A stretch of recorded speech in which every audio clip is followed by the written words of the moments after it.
Alright, so I've been messing around with different homes and I've noticed one big difference.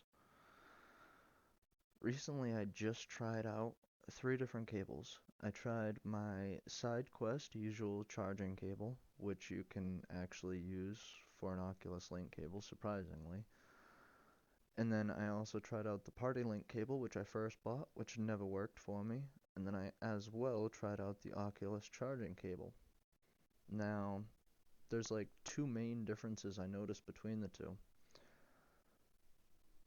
When you have a cable attached to your headset, it makes it a lot heavier and it makes it like just pulled downwards. Like the weight being right there just absolutely sucks. Um, I couldn't stand it for like 5 minutes. I did not even manage to play a game. I just kind of checked out home and looked around and stuff like that, and that was about it.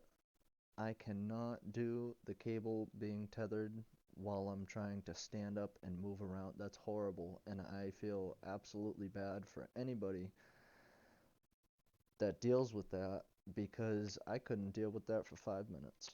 Um, alright, so what I want to basically talk about is besides that, there's one main difference. There's one main difference I've noticed in between using the Oculus Link beta software and using virtual desktop is inside this Oculus Home, as well as quite a few other games. Sometimes you can't access the proper things. So, like for instance, Mini Moto Racing X, which I just recently started playing. It was just released. It's actually really, really fun. On how do I don't even know how to show it. All right, so on your controllers, you've got menu, teleport is the joystick, and then you've got select and grab and stuff like that. Now, this menu button,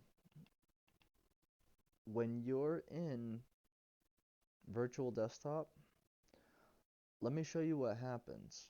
So let's say I'm playing Mini Moto Racing, um, and I want to access the remote control. I need to press the menu button in order to I need to press the menu button in order to do that. Well, let's press the menu button. A double tap brings me back to my virtual desktop menu, showing me my desktop and everything going around with it. A long hold of the button does the same exact thing.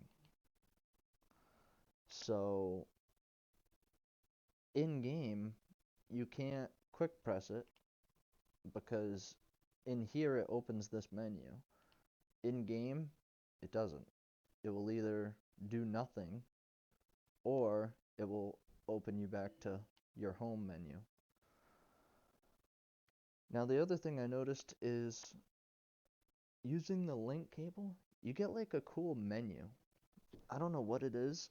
I don't know, maybe I just haven't activated it in here, but you get this like cool like menu bar that goes across like in front of you, the bottom of your screen.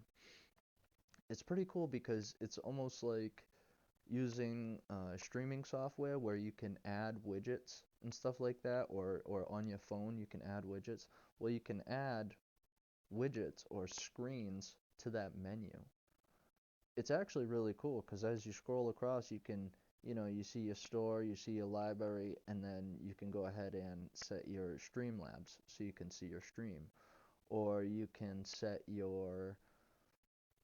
I actually had Sidequest open in another window because another thing I noticed, I don't know if anybody else experiences this, but with using a different cable other than a Oculus Link cable, I have all the software downloaded. It asked me to open the software. I did as soon as I plugged in, the cable, but it would either do one of two things. It would open the Oculus software and then not do anything in the headset, it would even ask me for permission. I would allow it to, and then it would just sit in like a black screen, and I could see my boundary, but I wouldn't actually be able to do anything until I went and actually opened Sidequest.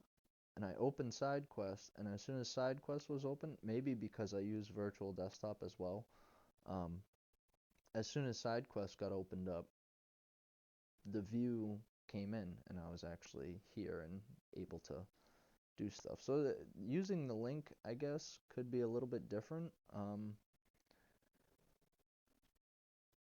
Graphically, I was just in.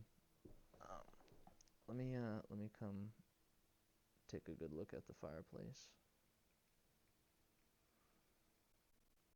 The fireplace looks pretty much identical to what I seen when using the link cable. Um, I really don't see much of a difference besides the menu. So I mean, unless there's something I need to turn on to access that menu, it seems like that menu is a pretty vital and pretty useful part of actually using the Oculus software. I use Steam VR most of the time because I like being able to pick up chat when I'm playing a game. Oculus might have that. I don't know. I haven't gone through too much, but basically I wanted to share with you guys the fact that you can use pretty much any cable that connects to your Oculus Quest and your PC to go ahead and run Oculus Rift software. So what am I going to do now? Now I'm going to go ahead and I'm going to turn this off. I'm going to try to figure out some more of this menu thing um, before I get out of here.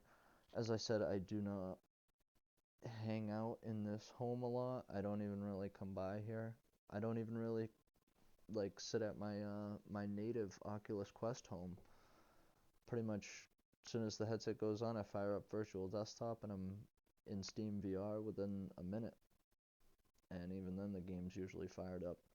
But I just wanted to share with you guys a quick fact that yeah, you can go ahead and use like a bunch of different cables now. They'll all work, and the beta test actually goes through and checks like all your performance of your PC to actually give you like the highest level of specs it can without causing your PC to pretty much crash, as far as I know. So yeah, go ahead, download the Oculus Rift S software from the Oculus site. Um, yeah, and check this out. It's pretty cool. So I do want to thank you guys for watching. Hope you guys enjoyed this super short video. I'm gonna play with this menu and then maybe fire up a game if I have a little bit of time. I want to thank you guys for watching. Hope you guys did enjoy. I'm on Sub223, and as always, have a great day.